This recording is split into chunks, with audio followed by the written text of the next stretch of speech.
ಆತ್ಮೀಯ ಕೇಳುಗರಿಗೆ ನಿಮ್ಮ ರಮಾಶ್ರೇ ನಾಡಿಗೇರ್ ಮಾಡುವ ನಮಸ್ಕಾರಗಳು. ರಮ್ಯ ಕಥಾಲೋಕಕ್ಕೆ ನಿಮಗೆಲ್ಲ ಸ್ವಾಗತ. ನೀವೀಗ ಪ್ರೀತಿಯ ತೇರು ಧಾರಾವಾಹಿಯ 114ನೇ ಸಂಚಿಕೆಯನ್ನು ಕೇಳ್ತಾ ಇದ್ದೀರಾ.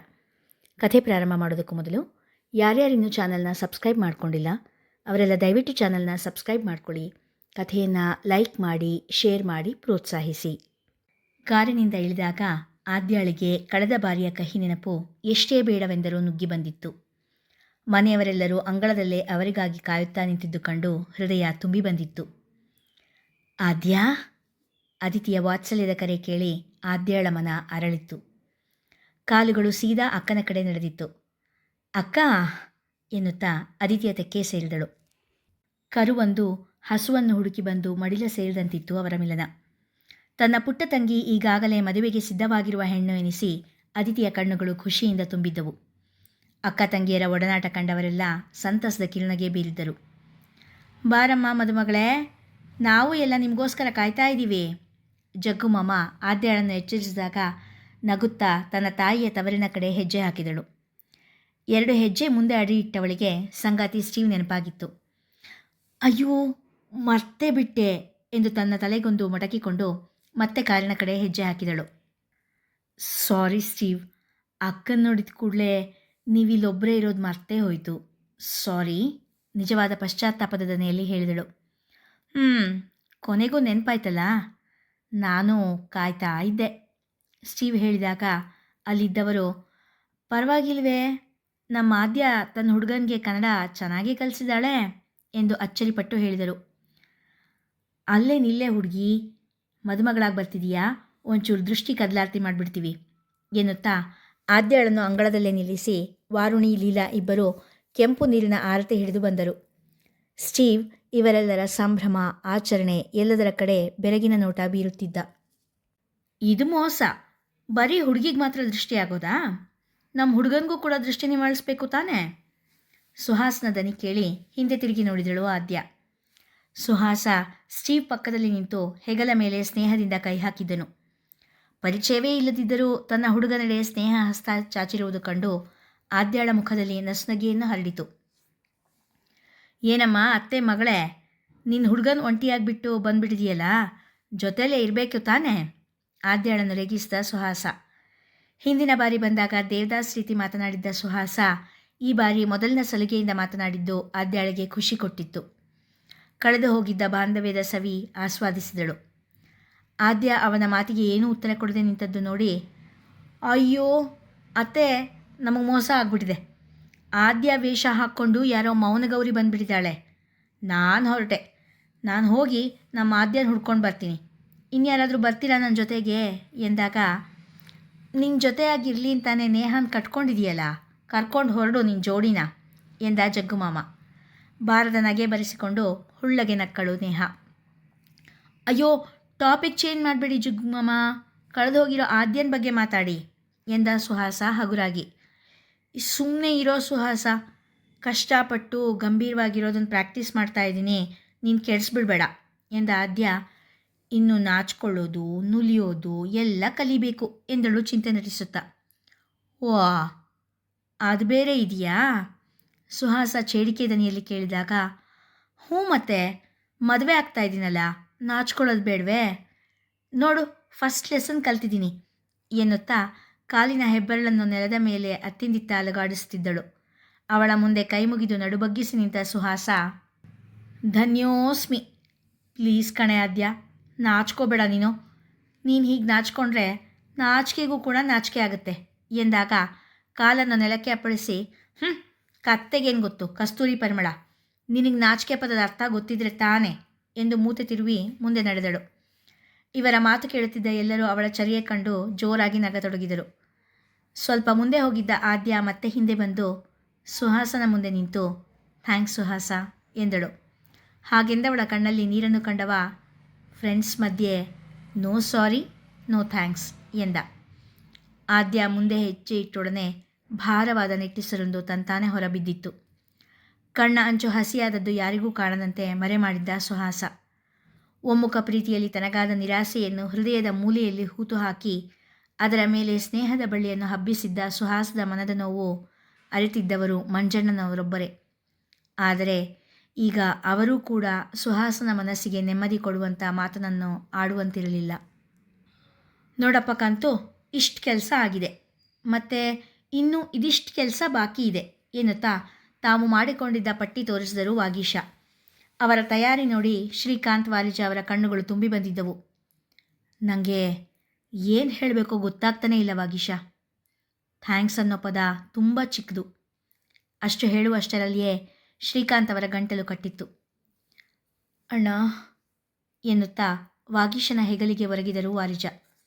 ಮಮತೆಯಿಂದ ತಂಗಿಯ ತಲೆ ನೇವರಿಸಿದರು ವಾಗೀಶ. ಈಗ ಹುಡುಗನ ಕಡೆಯಿಂದ ಮದುವೆಗೆ ಯಾರೂ ಬರೋಲ್ವೇ? ಜಗ್ಗು ಮಾಮ ಕೇಳಿದಾಗ, ಬರ್ತಾರೆ, ಸ್ಟೀವ್ನ 4-5 ಜನ ಫ್ರೆಂಡ್ಸು ಮತ್ತು ಸ್ಟೀವ್ ಅಪ್ಪ ಬರ್ತಾರೆ, ಆದ್ಯ ಹೇಳಿದಳು. ಅಮ್ಮ? ಅವರ ಅಪ್ಪ ಅಮ್ಮ ಡಿವೋರ್ಸ್ ಆಗಿದ್ದಾರೆ, ಸೊ ಅವ್ರು ಬರೋದಿಲ್ಲ. ನಾವು ಹೋಗಿ ಕರೆದ್ವಿ, ನನ್ನ ಬ್ಲೆಸ್ಸಿಂಗ್ಸ್ ಇದೆ, ಬಟ್ ಬರೋದಕ್ಕಾಗೋದಿಲ್ಲ ಅಂತ ಹೇಳಿದರು. ಆದ್ಯಾಳ ದನಿಯಲ್ಲಿ ವಿಶೇಷತೆ ಏನೂ ಕಾಣಿಸಲಿಲ್ಲ. ಬಹು ಸಾಮಾನ್ಯ ವಿಷಯದಂತೆ ಹೇಳಿದಳು. ಆದರೆ ಮನೆಯ ಹಿರಿಯರಿಗೆ ಮಾತ್ರ ತುಸು ಕಸಿವಿಸಿಯಾಗಿದ್ದಂತೂ ನಿಜ. ಹಾಗಾದರೆ ಧಾರೆ ಏರಿಸ್ಕೊಳ್ಳೋದು ಯಾರೋ? ಪ್ರಶ್ನೆ ಮೂಡಿತು. ಅಣ್ಣ, ನೀನೇ ಧಾರೆ ಏರಿಸ್ಕೊಳ್ಬೇಕು. ಸ್ಟೀವ್ ಅಪ್ಪ ಅಮ್ಮನ ಸ್ಥಾನದಲ್ಲಿ ನಿಂತು ಆದ್ಯನ ನಿಮ್ಮ ಮನೆ ಸೊಸೆಯಾಗಿ ಮನೆ ತುಂಬಿಸ್ಕೊಳ್ಬೇಕು, ಕೇಳಿಕೊಂಡಳು ವಾರಿಜ. ಋಣಾನ್ ಬಂದ ನೋಡು. ನನ್ನ ಇಬ್ಬರೂ ತಂಗಿರ ಮಕ್ಕಳು ನನ್ನ ಮನೆಗೆ ನನ್ನ ಸೊಸೆಯಾಗಿಯೇ ಬರ್ತಾ ಇದ್ದಾರೆ, ಜೋರಾಗಿ ನಕ್ಕ ವಾಗೀಶ. ತಂದೆಯ ಮಾತನ್ನು ಕೇಳಿ ಹೃದಯ ಒಮ್ಮೆ ಚುಳ್ಳೆಂದಿತು.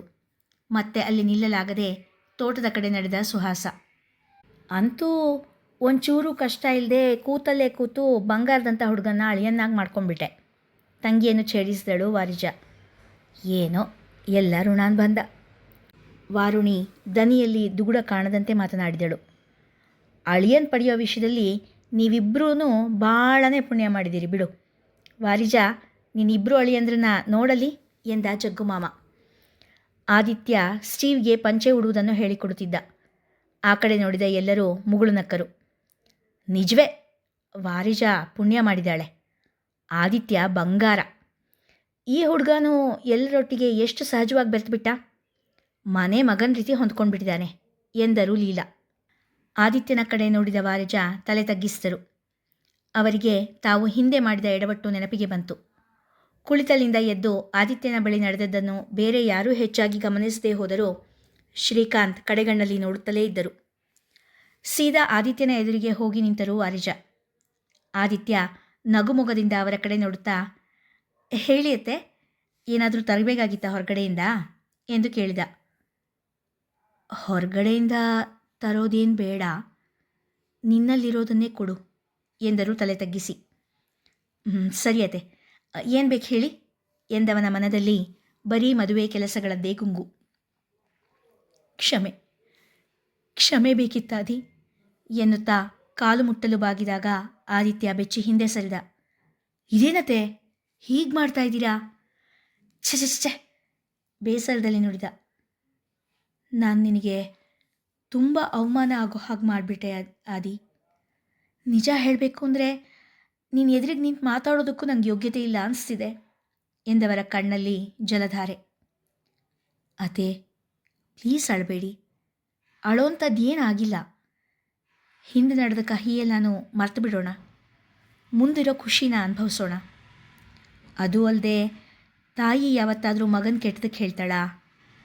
ನನ್ನ ಸಮಸ್ಯೆಗೆ ನಿಮಗೆ ತೋಚಿದ ಪರಿಹಾರನ ನೀವು ಹೇಳಿದ್ರಿ ಅಷ್ಟೇ, ಮತ್ತೆ ಅದ್ರ ಬಗ್ಗೆ ಮಾತಾಡೋದೇ ಬೇಡ ಅತ್ತೆ ಎಂದಾಗ ಆದಿತ್ಯನ ಹೃದಯ ವೈಶಾಲ್ಯತೆ ಕಂಡು ಬೆರಗಾದರು.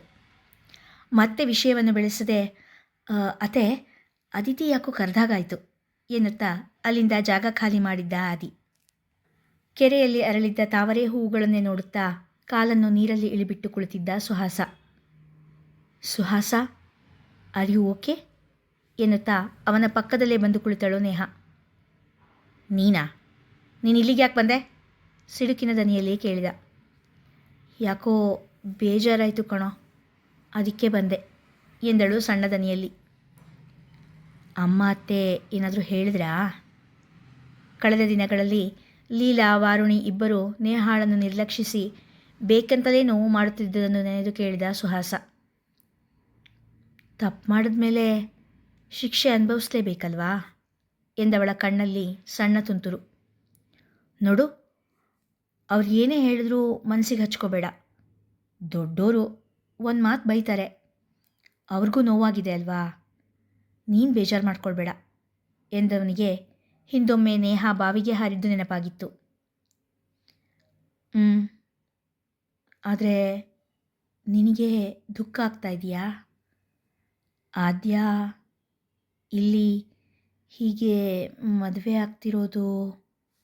ಪೂರ್ತಿ ಮಾತನಾಡಲು ಆಗದೆ ನಿಲ್ಲಿಸಿ ಹೇಳಿದಳು.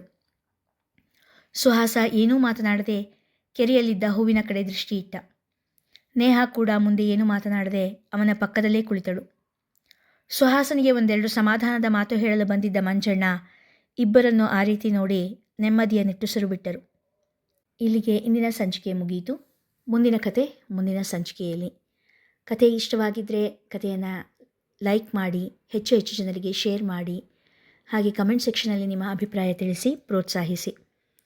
ನನ್ನ ಧ್ವನಿ ಇನ್ನೂ ಪೂರ್ತಿಯಾಗಿ ಸರಿ ಹೋಗಿಲ್ಲ, ಹಾಗಾಗಿ ಕತೆ ಕೇಳುವಾಗ ಕಿರಿಕಿರಿ ಅನಿಸಿದರೆ ಕ್ಷಮೆ ಇರಲಿ. ಧನ್ಯವಾದಗಳು.